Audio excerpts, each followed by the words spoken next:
గంగమ్మ తల్లిని దండం పెట్టుకొని మా ఆడవాళ్ళు ఇచ్చిన క్యారేజీలు పట్టుకొని మేము వేటకు వస్తాం.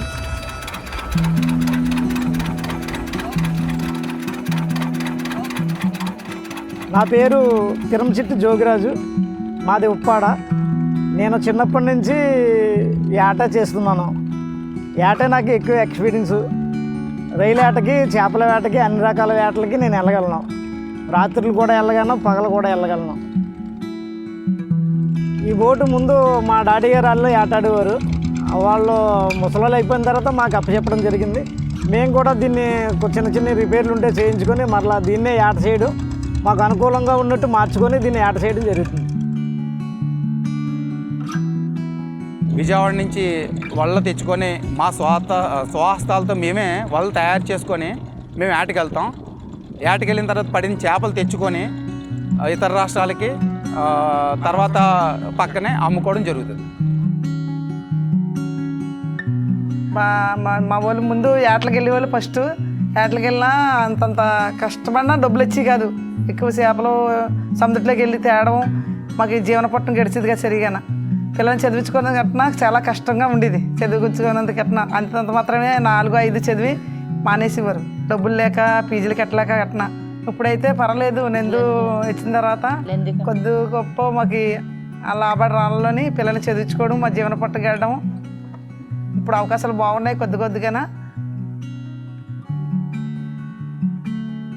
లెండి కంపెనీ వచ్చాక శుభ్రంగా ఉన్నాం, బాగున్నాం. ఇప్పుడైతే అంటే ఇబ్బంది లేకుండా కాలం గడిచిపోతూ ఉంటుంది. పిల్లలు చక్కగా చదివించుకోవచ్చు, అన్ని అవకాశాలు ఇప్పుడు బాగుంది. మేము ప్రతిరోజు ఈ సముద్రం నమ్ముకొని ఉంటాం, బయట చేయడం రాదు. ప్రాణాలు తెగించి మెయిన్ అలల్లోంచి వెళ్తామండి.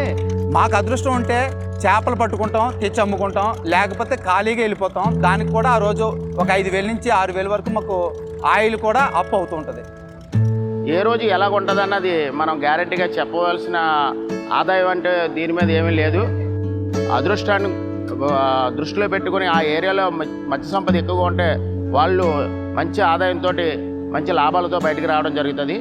అదే ఆ ఏరియాలో క్యాచింగ్ దొరకకపోతే వాళ్ళకి ఆ రోజు డీజిల్ కూడా ఆయిల్ కూడా డబ్బులు రాని పరిస్థితి కూడా దీంట్లో ఉన్నది. తుఫాను గడ వచ్చేదండి, అప్పుడు ఇబ్బంది గడ పడిపోలేము, చాలా ఇబ్బంది పడిపోలేమండి. మరి తుఫాను రాళ్ళలోని చాలా కరగడం చాలా బాధగా ఉండేదండి. మరి అప్పుడు ఫిషింగ్ కాడ వెళ్ళిపోరు కదండి.